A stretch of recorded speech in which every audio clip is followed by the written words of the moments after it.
बातमीपत्राच्या सुरुवातीलाच एक मोठी बातमी। मॉर्निंग वॉक वेळी मनसे नेते संदीप देशपांडे यांच्यावर शुक्रवारी स्टंप आणि बॅटनं हल्ल्याची घटना शिवाजी पार्कमध्ये घडली होती आणि या प्रकरणी पोलिसांनी दोघांना भांडूपमधून ताब्यात घेतलंय। ताब्यातील आरोपींपैकी एक हा शिवसेनेच्या माथाडी कामगार संघटनेचा पदाधिकारी असून काही दिवसांपूर्वीच त्यानं शिवसेनेमध्ये प्रवेश केला होता। अशोक खरात असून त्याचं असं नाव असून हा शिवसेना महाराष्ट्र माथाडी जनरल कामगार सेनेचा उपाध्यक्ष आहे, तर दुसरा सोलंकी नामक व्यक्ती ही त्याचाच सहकारी असल्याचं समजलं जातंय आणि आज सकाळी भांडूप येथील त्यांच्या राहत्या घरातून त्यांना गुन्हे शाखेनं ताब्यात घेतलेलं आहे। तर खरातचे शिवसेना नेत्यांसोबतचे फोटो देखील सोशल मीडियातून समोर आलेले आहेत।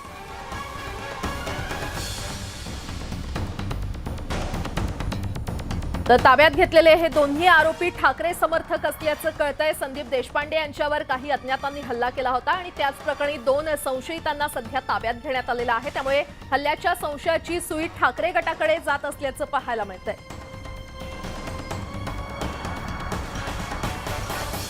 महाराष्ट्र नवनिर्माण सेनेचे नेते संदीप देशपांडे यांनी हल्ल्याचा घटनाक्रम सांगितलेला आहे। तसंच हल्ला कुणी केला हे माहीत असून चौकशी संपेपर्यंत मी कुणाचंही नाव घेणार नाही असं त्यांनी स्पष्ट केलंय। मी कोविड घोटाळा काढल्यामुळे हल्ला झाल्याचा आरोप संदीप देशपांडे यांनी केलाय।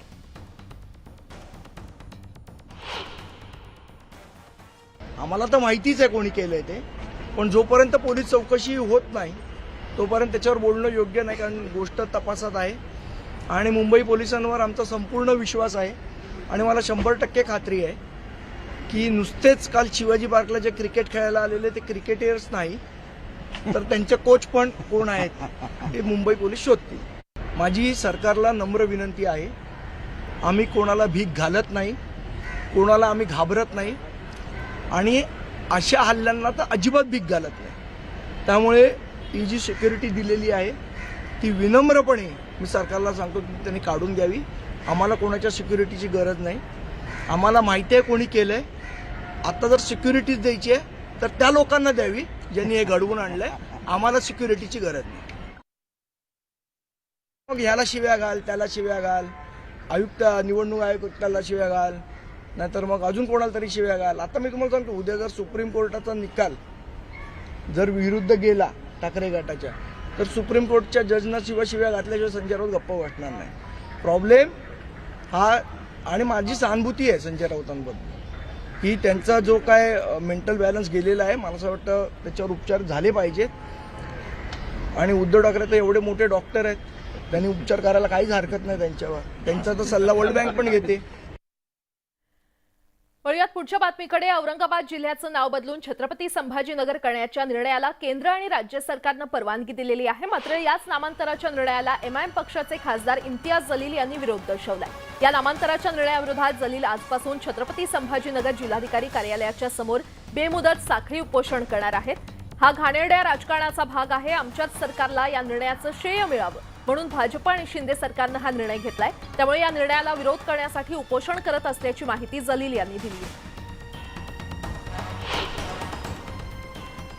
अनेक लोक जे आहेत या साखळी उपोषणामध्ये सामील झाले आहेत। हे काय सर्व एमआयएमचे कार्यकर्ते किंवा एमआयएमचे फक्त लोक नाही, तर छत्रपती संभाजीनगरच्या काही नागरिकांनी सुद्धा यामध्ये सहभाग घेतलेला आहे। आपण बघतोय इम्तियाज जलील स्वतः या ठिकाणी बसलेले आहेत। सर, इथं आल्या आम्ही फ्लेक्स हातामध्ये लोकांच्या बघतो, आय लव्ह औरंगाबाद, आणि इथं तुम्ही पेंडलला सुद्धा औरंगाबाद उर्दूत दिलंय, हिंदीत दिलंय, इंग्रजीमध्ये, पण औरंगाबादच म्हटलेलं छत्रपती संभाजीनगर नाही। काय आहे की जन्मापासून आम्ही औरंगाबाद ऐकत राहिलेले आहे, आमचं शहर आहे आणि या शहराला काही वेगळं नाव द्यायचं असेल तर या शहराच्या लोकांना काय पाहिजे हे महत्वाचं नाही आहे का? किंवा एक 5-6 लोक जे सत्तेमध्ये बसलेले आहे ते माझ्या जिल्ह्याच्या, माझ्या शहराच्या नावाच्या बद्दल ते निर्णय घेणार आहे। काहीतरी भावना लोकांचीही कळायला पाहिजे ना। साखळी उपोषण आता किती दिवस बघा तुम्ही आता। असं काही नाही, अब मैदान में उतरे हैं तो लड़ेंगे ताकत के साथ, पूरी ताकत के साथ लड़ेंगे। छत्रपती संभाजीनगर शुरू नहीं हुआ और आप बंद करने की बात कर रहे हैं, अभी लड़ने तो दीजिए, अभी मैदान में उतरे हैं। छत्रपती संभाजीनगर मान्य करणारच नाही। छत्रपति संभाजीनगर अगर चाहिए तो सरकार ने कोई एक अच्छा शहर बसाना चाहिए और उसको नाम देना चाहिए। इम्तियाज जलील उस नाम का प्रस्ताव देगा उसके अंदर की। निश्चितपणे बघितलं आपण या ठिकाणी विरोध असणारे आणि हे साखळी उपोषण किती दिवस चालेल हे सुद्धा आता सांगता येणार नाही, मात्र उपोषणाला सुरुवात झालेली आहे. सुधीर जाधव सह सिद्धार्थ गोदाम, न्यूज 18 लोकमत, छत्रपती संभाजीनगर. दुसरीकडे इम्तियाज जलील यांच्या आंदोलनाला मनसेनं विरोध केलाय. मनसेनं संभाजीनगर नावाच्या समर्थनार्थ स्वाक्षरी मोहीम राबवलेली आहे. कुणीही कितीही विरोध केला तरी संभाजीनगर नावच राहणार अशी भूमिका मनसेनं घेतली आहे.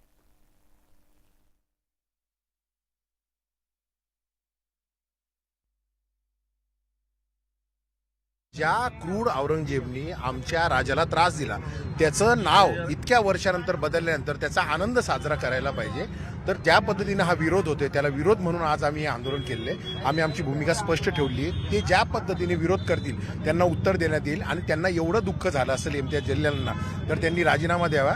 औरंगाबादसाठी त्यांनी राजीनामा द्यावा ही माझी भूमिका आहे आणि सरळ लोक न्यायालयामध्ये त्यांनी जावं आणि लोकांचं किती मतदान होतं ते त्यांनी बघावं. आता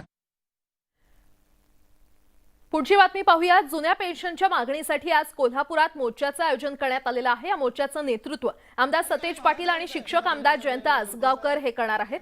गांधी मैदान इथून या मोर्चाला सुरुवात होणार आहे. जिल्हाधिकारी कार्यालयावर या मोर्चाच्या माध्यमातून धडक देत आपल्या मागण्या सरकारकडे निवेदनाद्वारे देण्यात येणार आहेत.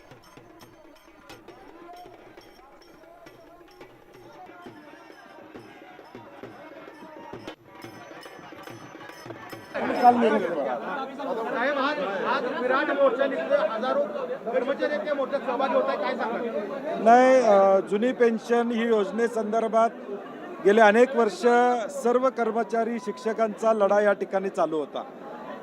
या देशातल्या 4 राज्यांनी हे पेन्शन लागू केले आहे आणि म्हणून महाराष्ट्र राज्यानं देखील सकारात्मक भूमिका घ्यावी अशी आमची अपेक्षा आहे आणि म्हणून सर्व संघटनांनी कोल्हापुरातल्या या मोर्चाचं नियोजन केलेलं आहे. निश्चितपणे आम्ही अधिवेशनामध्ये देखील हा प्रश्न त्या ठिकाणी मांडलेला आहे आणि सकारात्मक सरकारनं निर्णय घ्यावा अशी आमची अपेक्षा आहे. गेल्या अनेक दिवसांपासून कांद्याला भाव मिळत नसल्यानं कांदा उत्पादक शेतकरी हवालदिल झालेला आहे. विधानसभेच्या पायऱ्यांवर केलेल्या आंदोलनानंतर आता महाविकास आघाडीचे नेते कांदा हमीभाव आणि वीज प्रश्नी रस्त्यावर उतरलेत. अहमदनगर जिल्ह्यातील संगमनेर येथे बाळासाहेब थोरात यांच्या नेतृत्वाखाली रास्ता रोको आंदोलन केलं जातंय. संगमनेर बस स्थानकासमोर ठिय्या आंदोलन सुरू आहे आणि याचाच आढावा घेतलाय आमचे प्रतिनिधी हरीश दिमोटे यांनी. सध्या सगळ्या शेतकऱ्यांचे खूप हाल चालू आहेत. पूर्ण महाराष्ट्रातल्या शेतकऱ्यांचे हाल चालू आहे. कांद्याला भाव नाही. कांदा लावताना जेवढा खर्च केला जातो शेतकऱ्यांचा तेवढा भाव त्यांना भेटत नाही आहे. त्याचबरोबर विजेचे कनेक्शन सगळीकडे कट केले जात आहेत. जेव्हा कांद्याला भाव नाही तर तेव्हा शेतकरी विजेचे बिलं कसे भरणार? तुम्ही कांद्याला भाव द्या, त्यांचं वीज कनेक्शन कट नका करू. या सगळ्या गोष्टी ज्या आहेत त्या इंटरकनेक्टेड आहेत. आणि आता एक मोठी बातमी समोर येते. तुनिशा शर्मा आत्महत्या प्रकरणातील आरोपी शिजान खान याला जामीन मंजूर झालेला आहे. वसई सेशन कोर्टाकडून हा जामीन मंजूर करण्यात आलेला आहे. या क्षणाची अतिशय मोठी बातमी आपण पाहतोय. तुनिशा शर्मा आत्महत्या प्रकरणातला मुख्य आरोपी शिजान खान याला जामीन मंजूर करण्यात आलेला आहे. गेले बरेच दिवस तो तुरुंगात होता आणि त्यानंतर आता वसई सेशन कोर्टाकडून त्याचा जामीन स्वीकारण्यात आलेला आहे, जामीन मंजूर करण्यात आलेला आहे. आणि या संदर्भात अधिक माहिती देत आहेत आमचे प्रतिनिधी प्रशांत बाग आपल्यासोबत जोडले गेलेले आहेत.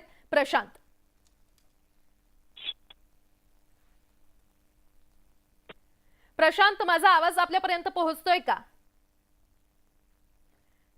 तर काही तांत्रिक कारणांमुळे आपला आवाज आमच्या प्रतिनिधींपर्यंत जात नाहीये. मात्र अखेर शिजान खान याला कोर्टाकडून दिलासा मिळालेला आहे. त्याचा जामीन मंजूर करण्यात आलेला आहे. तुनिशा शर्मा आत्महत्या प्रकरणात शिजान खान हा मुख्य आरोपी ठरवण्यात आला होता.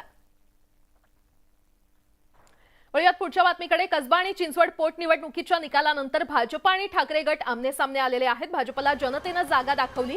कसब्यात मतदाराला पैसे वाटले गेले, पण जनतेनं याला बळी न पडता महाविकास आघाडीला मत दिलं. जर अशी परिस्थिती राहिली तर 2024 मध्ये महाराष्ट्रात महाविकास आघाडीची सत्ता असणार असा विश्वास संजय राऊत यांनी व्यक्त केलाय. तर राऊतांच्या या वक्तव्यांना भाजप प्रदेशाध्यक्ष बावनकुळे यांनी प्रत्युत्तर दिलंय. नक्कीच कसब्याचा निकाल हा या महाराष्ट्र राज्याच्या भविष्यासाठी, राजकीय भविष्यासाठी एक मार्गदर्शक आहे आणि 2024 पर्यंत महाविकास आघाडीनं मजबूतीने एकत्रितपणे काम केलं तर ही एकजूट दाखवली तर 2024 साली विधानसभेत महाविकास आघाडीच्या 200पेक्षा जास्त जागा निवडून येतील हे मी आता खात्रीनं सांगतो आणि लोकसभेला किमान 40 जागा आम्ही जिंकू. ज्यांना आपले लोक सांभाळता येत नाही, ज्यांना आपल्या पक्षातले आमदार सांभाळता येत नाही, खासदार सांभाळता येत नाही, ते काय निवडणुका लढणार आहेत, काय उमेदवार आणणार आहे, कुठनं उमेदवार आणणार आहे. एक एक कार्यकर्ता तयार करायला 30-30 वर्ष लागतो. त्यांनी 40-40 वर्षाचे शिवसैनिक सोडून दिले. त्यांनी इतका अन्यायकारक वागले आणि परवा बघा विधिमंडळाला चोर मंडळ म्हणणे. काय संस्कार आहे, काय पद्धती आहे. त्यामुळं अशा पद्धतीनं जनता बिलकुल निवडून देणार नाही. त्यांच्याकडे निवडणूक लढायला लोक तर उरले पाहिजे. चिंचवडमध्ये मी अजूनही सांगेन की आमच्या सगळ्यांकडून ती चूक झाली काही बाबतीमध्ये. चिंचवडचा विजय हा भारतीय जनता पक्षाचा विजय आहे हे कोणीच मानणार नाही. चिंचवडमध्ये अनेक वर्ष एक जगताप पॅटर्न चालतो, तर जगताप पॅटर्नचा हा विजय आहे. जर उमेदवार निवडताना अधिक काळजी आम्ही घेतली असती किंवा बंडखोर जे आहेत कलाटे त्यांना आम्ही माघार घ्यायला लावू शकत असतो तर नक्कीच निकाल तिथे वेगळा लागला. लोकांनी ही धनशक्ती लाथाडली या राज्यकर्त्यांची. मुख्यमंत्री, गृहमंत्री असलेले उपमुख्यमंत्री, त्यांचं कॅबिनेट एका कसब्यामध्ये आणि रोज मंत्रिमंडळाच्या बैठका घेत बसलं होतं. जनतेनं ते सुद्धा नाकारलं आणि तुम्हाला म्हटलं ही सुरुवात आहे. कसबा तो झाकी है, महाराष्ट्र अभी बाकी है, ही जी घोषणा महाराष्ट्रात सध्या चालते आहे त्याची सुरुवात आहे. रासने पहिल्यांदा लढले, धनगेकर 3दा लढले. साधारणतः जनतेच्या मनात येतं की 3-3दा बिचार लोक मत मागतात. बा धनगेकरने 3दा मतं मागितले आहेत, तो वारंवार हारतोय निवडणुका, एकदा तरी जिंकून जावा अशी कधी कधी लाट येत असतं. अनेक ठिकाणी आपण बघतो सुप्त लाट असतं. आणि त्यामुळं मला वाटतं की कसब्याचा विजय हा महाविकास आघाडीचा नाही, तो विजय धनगेकराचा विजय आहे. आणि त्यामुळं मला वाटतं की याच्यामध्ये आता एका निवडणुकीच्या निकालाने संपूर्ण देश जिंकला. त्याच दिवशी 3 राज्य गेले. मला वाटतं की थोडा विचार केला पाहिजे. ब्रेक नंतर आपलं पुन्हा एकदा स्वागत. आणि आता एक शेतकऱ्यांसाठी खुशखबर आहे. शेती करण्यासाठी शेतकऱ्यांना आवश्यक युरिया अर्थात DAP खताला मोदी सरकारनं मान्यता दिलेली आहे. कृषी मंत्रालयानं लिक्विड युरिया म्हणजेच नॅनो DAP लॉन्च केलेली आहे. त्याची किंमत सध्याच्या युरियाच्या निम्म्याहून कमी आहे. नॅनो DAP किमतीत स्वस्त आणि शेतकऱ्यांसाठी वापरण्यास सोयीस्कर असणार आहे. नॅनो DAPला द्रव युरिया देखील म्हणतात, जे पारंपरिक दाणेदार युरियापेक्षा बरेच वेगळं आहे. पंतप्रधान नरेंद्र मोदींच्या आत्मनिर्भर भारताच्या विजन अंतर्गत या नॅनो DAPचा शेतकऱ्यांना मोठा फायदा होणार आहे.